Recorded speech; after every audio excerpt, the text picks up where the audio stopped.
তোর মতো গরিবের মেয়ে কি আর সুখ দিতে পারে আমাদের ছেলেকে? সারাদিন ঘরের কাজ করতেও ঠিক মতো পারিস না। মা, আমি তো সারাদিন চেষ্টা করি। তোর ওই চেষ্টায় কি হয়? ছেলের তো জীবন নষ্ট হয়ে গেল। তোকে এনে আমি ভুল করেছি। গরিবের মেয়ে এনে কি হবে আর? কিরে, আবার কি করছো শ্রেণীলা? মারে রাগাই দিলি কেন? আর মা, আরে কই আর কি হইব? সবকিছু লেগে তো ওই দেয়। আমি তো তোমার খুশির জন্য সব করি রাসেল, আমার কি দোষ বলো? দোষ? তোর দোষ কি সেটা বুঝবা পারস না তুই? তরে বিয়া করে আমার জীবনটাই তো নষ্ট হয়ে গেল। এখন তো ভাবতাছি আরেকটা বিয়া করতেই হইব। আরেকটা বিয়ে? তুমি তো আমাকে কথা দিয়েছিলে সুখে রাখবে। হ, সুখে রাখমু কইছিলাম, কিন্তু তোর মতো একটা গরিবের মাইয়া দিয়ে কি সুখাইব? দেখতে হস না সংসারে কত অভাব, আর তোরে নিয়ে ঘর করতে গেলে তো আমি শেষ হয়ে যাবো। ঠিকই বলেছিস বাবা, এই মেয়ের জন্যই সব শেষ। আর দেরি করিস না, ভালো ঘরের একটা মেয়ে আন। আমি তো এই সংসারের জন্য সব করতে চেয়েছিলাম। তোর সব করাটা কারো কাজে লাগে নাই, বুঝোস না? তুই থাক, আমি যা ঠিক করছি সেটাই করুম। নীলা গরিব ঘরের মেয়ে হওয়ায় রাসেল আর তার মা দিন রাত তাকে এভাবেই কষ্ট দিতে থাকে। সে নীরবে কাঁদতে কাঁদতে এসব দিনের পর দিন সহ্য করে। এই নীলাকে দেখলেই মেজাজ খারাপ হয়ে যায়। কাজের কাজ কিছুই পারে না, সারাদিন কেবল কাঁদাকাঁদি আর মুখ কুমড়া করে থাকে। মা, তুমি তো কইছিলা গরিব ঘরের মাইয়া হইলে মানাইব।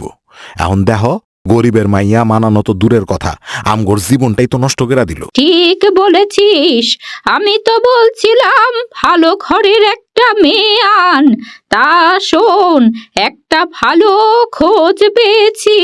কিসের খোঁজ মা? তোর মালতী কাকির ভাইয়ের মেয়ে, বাপের অবস্থা বেশ ভালো। শুনেছি যদি বিয়ে করিস তোর জন্য একটা মোটর সাইকেল আর নগদ 1,00,000 টাকা দেবে। 1,00,000 টাকা আর মোটর সাইকেল? এইটা তো বেশ ভালো খবর মনে হইতাছে মা। হ্যাঁ, ভালো খবর, তবে একটা সমস্যা আছে। কি সমস্যা? কিভাবে যে বলি, তুই আবার কি নাকি মনে করবি? আরে কয়া ফালাও মা, কোনো কিছু মনে করুন না। মেয়েটা অনেক কালো, দেখতে ঠিক তোর পছন্দ মতো না। কি কইতাছ? কালা? শোন বাবা, টাকাও পাবি, মোটর সাইকেলও।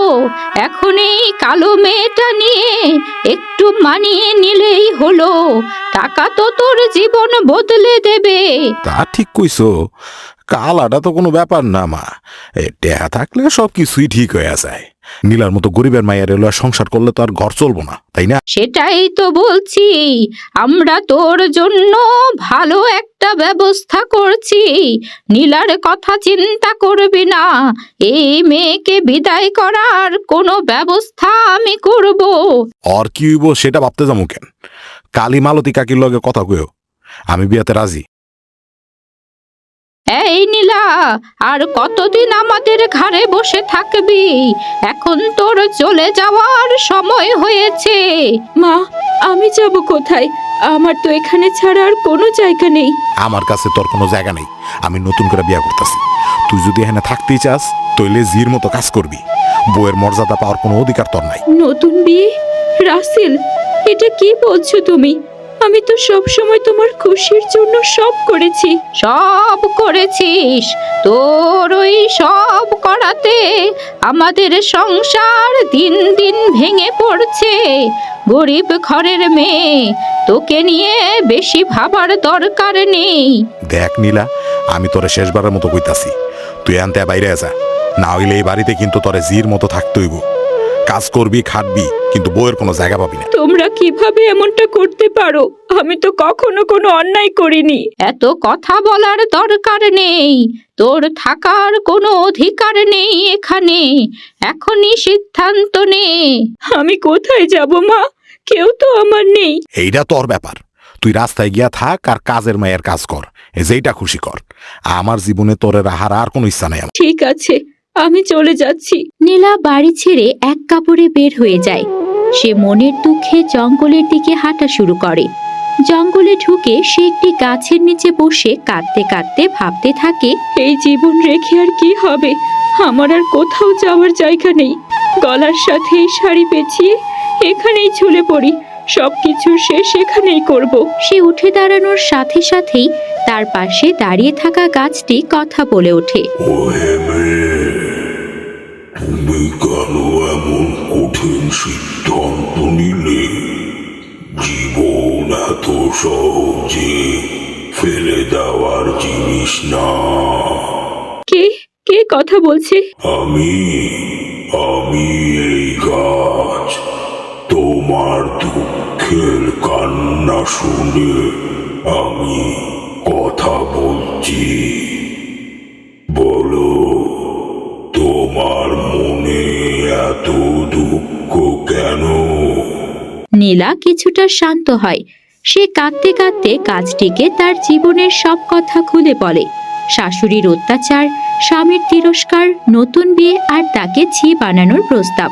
সব কথা বলার পর সে আবারও ফুপিয়ে ফুপিয়ে কাঁদতে থাকে। তোমার সহ্য শক্তি আর ধৈর্যের জন্য আমি তোমাকে পুরস্কৃত করব। এখন শোনো, তোমার এই কষ্টের অশ্রু মাটিতে যেখানে যেখানে পড়েছে সেই জায়গায় এক একটা জাদুর গাছ জন্মাবে। জাদুর গাছ? প্রতিটা গাছের শাখা প্রশাখায় ঝুলবে স্বর্ণ মুদ্রা। এসব কি সত্যি? সত্যি। তুমি এই জঙ্গলে একটা ছোট্ট কুঁড়ে ঘর বানাও। কয়েকদিন অপেক্ষা করো। তোমার অশ্রু থেকে যে গাছগুলো জন্মাবে সেগুলোই তোমার নতুন জীবনের শুরু হবে। আমি কিভাবে আপনাকে ধন্যবাদ দেব জানি না, আমি আপনার কথা মতোই করব। যা, ধৈর্য ধরো। অন্যায়কারীরা তাদের শাস্তি পাবে, আর তুমি তোমার কষ্টের বিনিময়ে নতুন জীবন পাবে। নীলা গাছটির আশ্বাসে নতুন করে বাঁচার সাহস পায়। সে জঙ্গলের মধ্যেই নিজের জন্য একটি ছোট্ট কুঁড়ে ঘর বানানোর জায়গা খুঁজতে শুরু করে। এদিকে রাসেল তার নতুন বউ তন্নিকে নিয়ে আসে তার বাড়িতে। আহা, তন্নি বৌমা, তুই তো এই ঘরে আসার পর আমাদের কপালই খুলে দিলি, একটা ঝামেলাও মিটে গেল। দেখ, তোর শ্বশুর বাড়িতে এসে কি সৌভাগ্য নিয়ে এলি। মা, এটা তো আপনাদের ভালোবাসার ফল।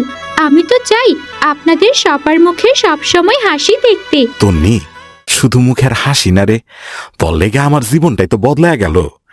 একটা ঝামেলা মুক্ত জীবন পাইলাম, তার উপর এই চকচকে মোটর সাইকেলটা। বাবা, আমি তোকে কতদিন বলছিলাম নতুন বউ আনতে, অবশেষে আমার কথা শুনলি।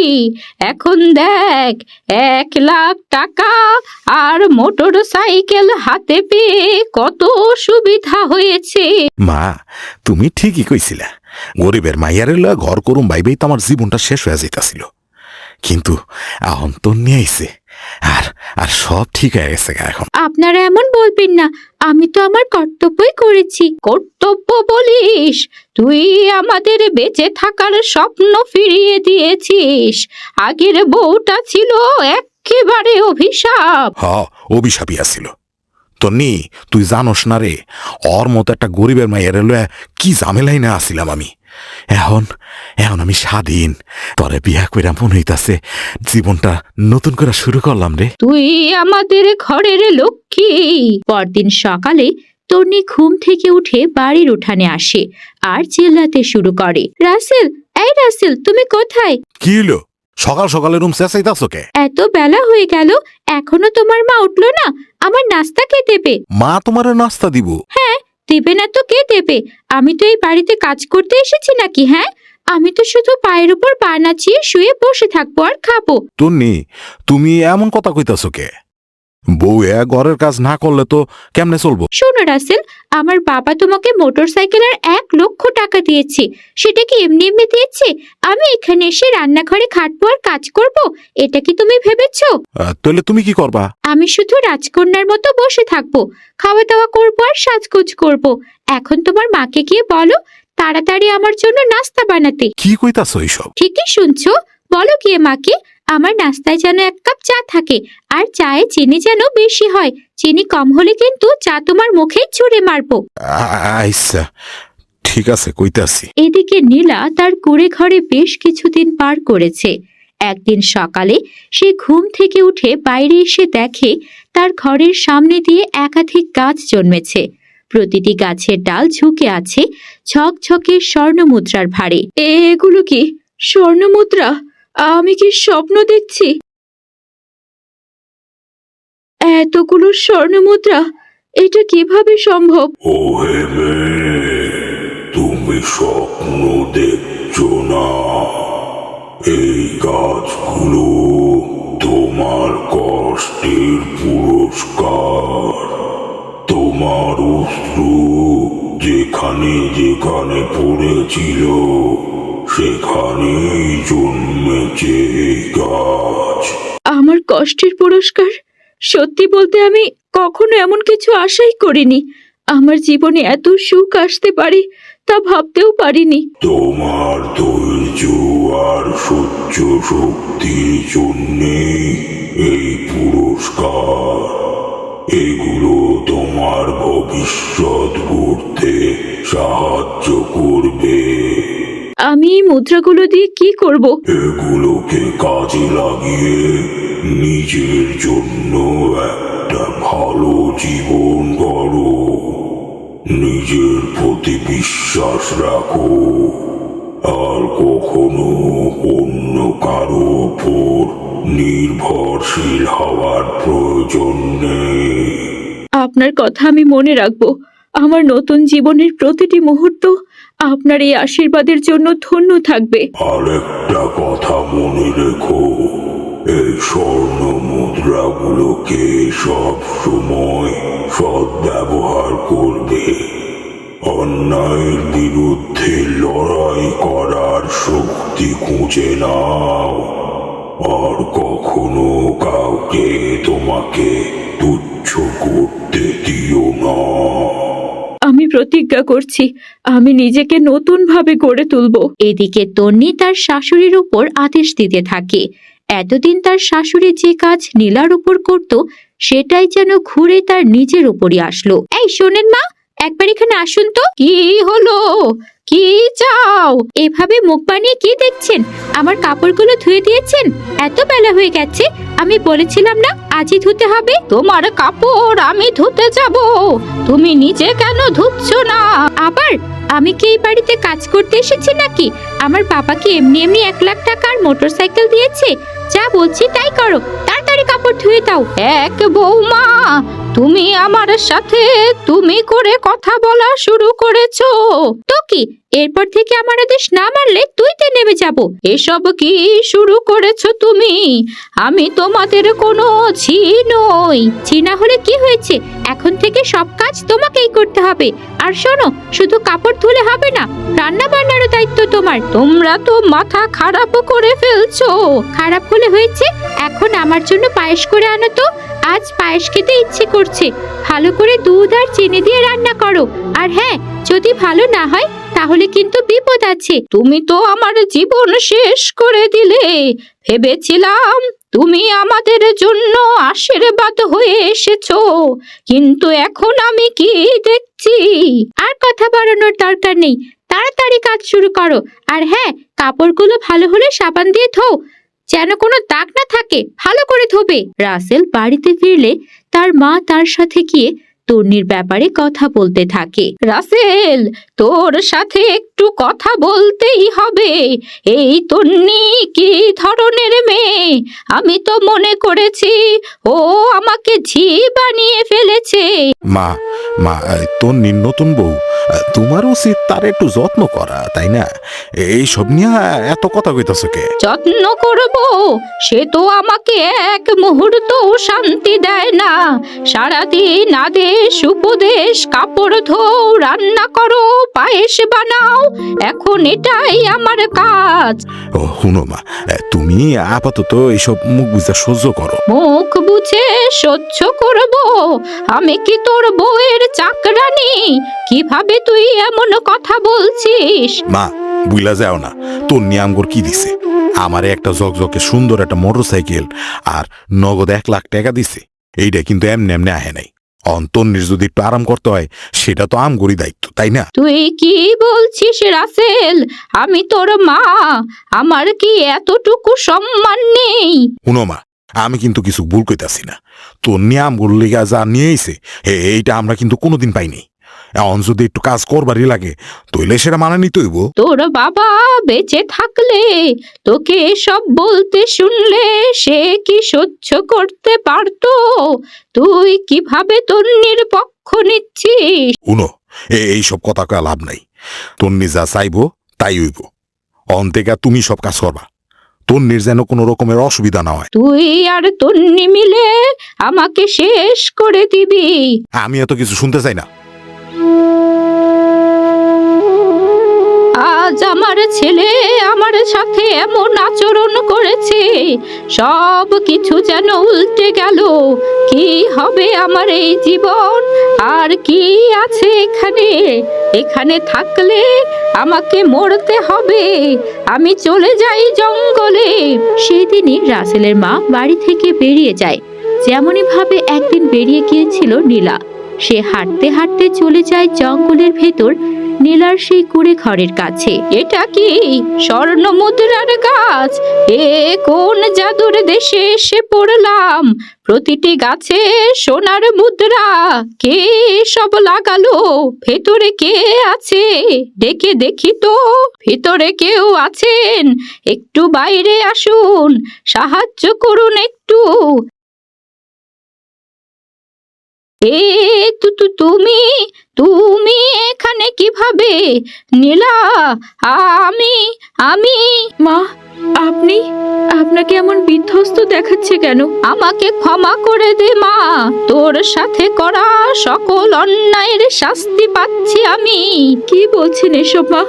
আপনি তো আমার মুরব্বি, আমি আপনার কাছে কত কিছু শিখেছি। না রে মা, আমি জানি না আমি কি করেছি। আমি এত খারাপ, এত অন্যায় করেছি, তোর উপর অনেক অত্যাচার করেছি। আমাকে তুই ক্ষমা করে দে মা। নীলা, ক্ষমা করে দে। আমি আপনাকে ক্ষমা করে দিয়েছি, আপনাকে চিন্তা করতে হবে না। আপনি আমাকে বলুন তো কি হয়েছে? রাসেল আর তার বউয়ের অত্যাচারে আমি বাড়ি ছাড়তে বাধ্য হয়েছি। আমি তোর কাছে মুখ দেখাই কিভাবে? সবাই তোর ওপর কত অত্যাচার করেছি, আর এই সব তোর ওপর অত্যাচারের কর্মফল। মা, আমাদের মাঝে এখন কোনো ক্ষোভ নেই। আপনি তো আমার মুরব্বি, আপনাকে সম্মান করা আমার দায়িত্ব। আপনি কোনো চিন্তা করবেন না, আপনি আর আমি এখানে থাকবো একসাথে। তুই আমাকে ক্ষমা করে দিয়েছিস নীলা।